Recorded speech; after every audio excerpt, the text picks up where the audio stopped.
This morning, I want to talk to you a little bit about martyrdom.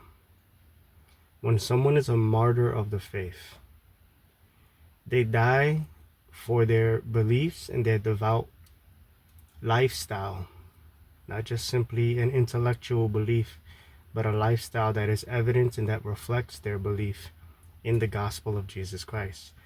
And in particular, they die for their faith as a martyr. Now, the early church, obviously they wrote the Bible, right? Paul the Apostle, he wrote most of the New Testament.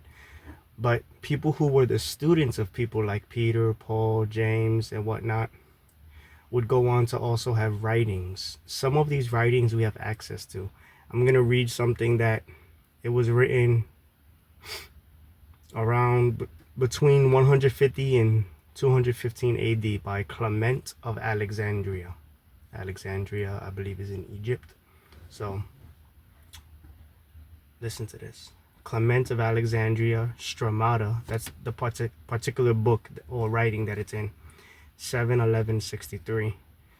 And this is translated into English. It's not originally written in English. It reads loosely like this.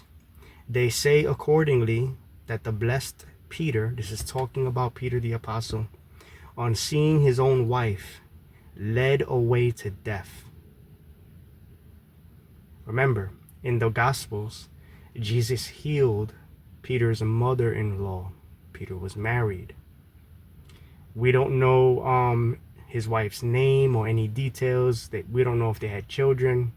He was definitely married. Peter had a wife. So on seeing his own wife led away to death, rejoiced because of her calling and return home, and called very encouragingly and comfortingly, addressing her by name and saying, and this is quotations, remember the Lord.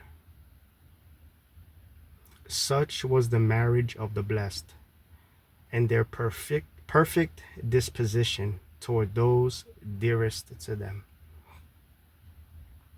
My message to you this morning is the world is going to get worse before Jesus comes back. We know this from the book of Revelation. I'm not sharing that to be doom and gloom guy, but it is what it is. It's prophecy. Prophetically, the Antichrist will hunt believers, those who are on the earth at that time, who have to endure whatever, those who get saved at that time, okay? I'm not here to argue about the catching away of the saints and the timing of that, or if whether or not it's real or not, because some of you don't even believe in it. But moving on, there's a book, Fox's Book of Martyrs. Go read it. You can find it for free online. You can buy it. It's like 10-15 bucks. Very convicting book about people who died for the faith throughout history. Stuff that is documented, just like this that I read. I share this because, we don't really know how Peter's wife died. There's a reason that's written. More than likely it's true. We can't disprove it or prove it either way. Some people believe and they just assume the type of death, but it does not say in the actual writing. In either case, he saw his wife get taken to be killed.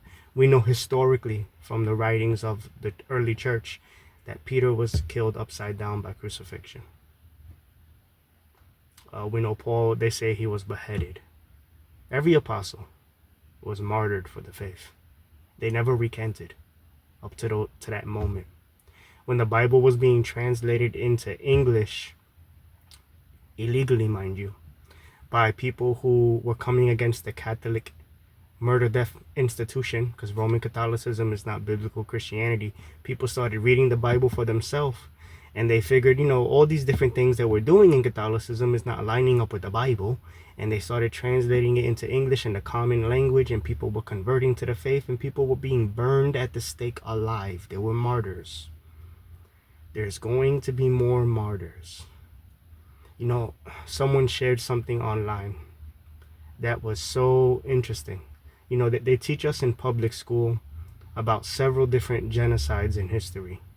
You notice they never tell you in public school, at least in the West. I can't speak for other places. In America, They never tell us about mass genocide of Christians in our textbooks, but it's been documented on more than one occasion. And it has happened, and it is still happening to this day in places like Nigeria, places in the Middle East, even under communism. They have committed genocide against Christians, and no one talks about it. If people are willing to die for their faith, why are you not willing to actually live for Christ for real? That should convict you as well. For those of you who you're lukewarm and you know it, get on fire for the Lord. That's my message. Have a blessed day. Seek God, seek the face of the Lord while you can. Shalom.